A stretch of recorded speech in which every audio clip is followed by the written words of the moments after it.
Lads, welcome back to the Kosi Arsenal podcast. My name is Kosi. We'll come back to a brand new video. We have 2 days to the start of the January transfer window, and prices for players that we want have been set. Now, we're going to talk about Kudus' price. We're going to talk about Matthias Cunha's price. We're going to talk about Isak's price. They are really high prices. And of course, Arsenal have always feared that in the January transfer market, you could get who you want, you could get what you want, but there is a risk of overpaying. And that is why we have always been very skeptical about doing business in January. That is why we've always been slow on the January transfer market. However, this time it looks inevitable. It looks like Arsenal have to do something. Mikel Arteta has been trying to push for something in his press conferences. If you're listening and watching them, he's been trying to say, listen, we need something. We have a thin squad. We have a squad that isn't good enough. We need 1 or 2 things there. But also, January is not an easy market. So the prices already tell you that it's not going to be an easy market. Yes, you want Kudus, but are you willing to pay the price? Yes, you want Alexander Isak, but are you willing to pay the price, or are you willing to wait until the summer and then sign these players at their rightful prices? Hit the like button, subscribe to the channel as well. I want you to let me know, how much would you pay for Cunha before we get into the prices? How much would you pay for Kudus? How much would you pay for Isak? Pause the video, comment in the comment section below before we get into what prices have been set. Now, let's start off with Matthias Cunha, whose final price is at 63 million pounds. That is the price that is being quoted largely now. Right? Initially, it was said it would be 50 million, but Wolves are saying, no, you're joking. If you're gonna take him in January, you've got to pay the premium price, and that premium price is 63 million pounds for Matthias Cunha in January. Now, Matthias Cunha, I would love to inform you that he's the cheapest among the 3. He's cheaper than Kudus and he's cheaper than Alexander Isak. So with Matthias Cunha, 63 million is understandable. He's a player that Arsenal have monitored for quite some time, but he's also a player that has been in form this season. To put that into perspective, Matthias Cunha has outscored, or he has scored more goals than the chances he's got, or his expected goals, by an XG of 6.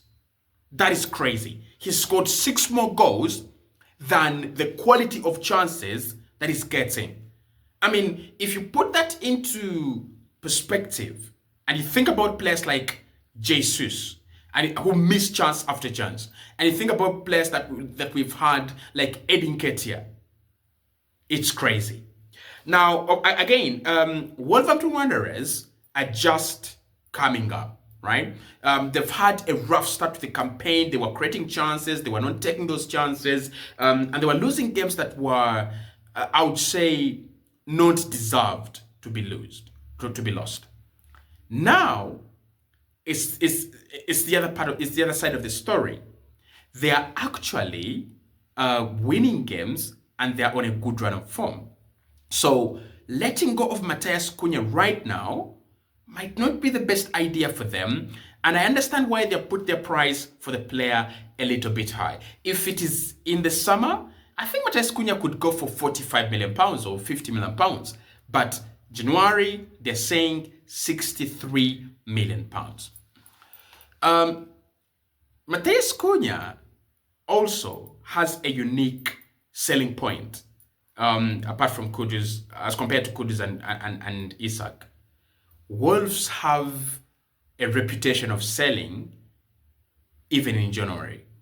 So you look at players like Ruben Neves, you look at players like Matthias Nunes, you look at players like Raúl Jimenez. They sell. They don't have a problem with selling, right? Max Kilman at West Ham now, they don't have a problem with selling. So they sell. So if Arsenal are willing to go and pay 63 million, right? Because Mikel Arteta said he wants something unbelievable. He wants a player that he can say, wow, this is unbelievable. Let's go and do it. Is Matthias Cunha unbelievable? No. Is 63 million his real valuation? No. I think this has been said by Wolves to say, we don't want to sell, but if you're insisting on signing our player, then pay up. Pay the real money. Let's get into Mohamed Kudus. Mohamed Kudus is 100 million. But Jesus, like for Christ's sake, what has Mohamed Kudus done at West Ham to raise his price from initially how much did they pay initially? 35 to 100. Like, where is the 70 million increase in value in Mohamed Kudus? Where is it? West Ham, come on. But West Ham are also doing the same thing I've been talking about. You don't want to sell your best player in January. So what do? You might not be able to do what Brighton did. Because what Brighton did with Moises Caicedo, Arsenal tabled 70 million and Brighton said, no, we are not selling. I think we tabled even up to 80 million and Brighton said, no, we are not selling. Okay? We are not selling. And of course, Moises Caicedo now has gone on to become one of the best DMs in the Premier League already. But with Mohamed Kudus, I think it's a deal that will happen in the summer. Not for Arsenal, but it's a deal that could easily be done by any club in the summer rather than in January. West Ham are in a bad state. Yesterday, they just conceded 5 against Liverpool. They conceded 5 against Arsenal. It's easy for them to lose games. And I think they'll have to sack their manager.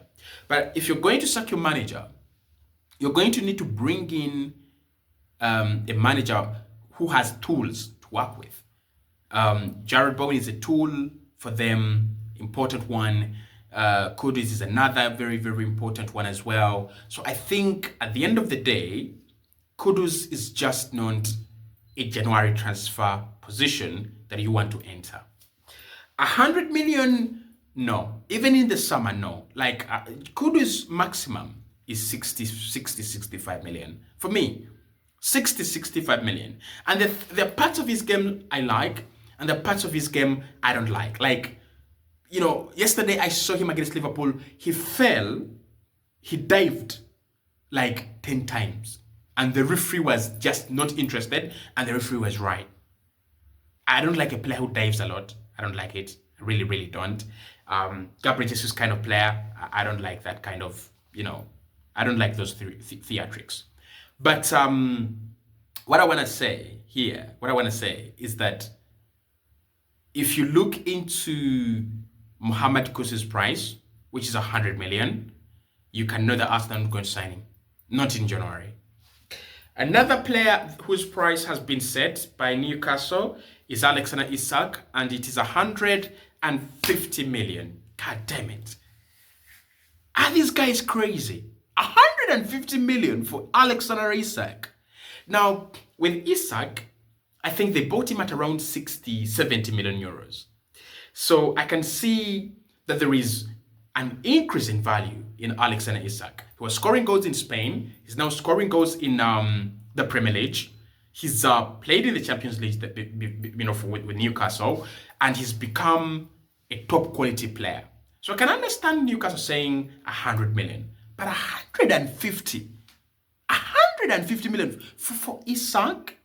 The Isak that I know, or it's a different kind of Isak? The Isak that I know, 150 million? Are you kidding me? No, it's an overpay. It would be an overpay. It would be, it's crazy. It's just crazy. It's really, really crazy. So I think Isak is a position that if Newcastle are really serious about 150 million, you don't visit that situation in January. You visit that position in the summer. You try to sign him in the summer, because in the summer, his contract will have 3 years to go or 2 years to go. I think his contract runs down in 2027 or 2028. So you wait until the summer, and the player says, I'm not going to sign a new deal. He sits with Newcastle and tells them, I want to go to a UEFA Champions League club.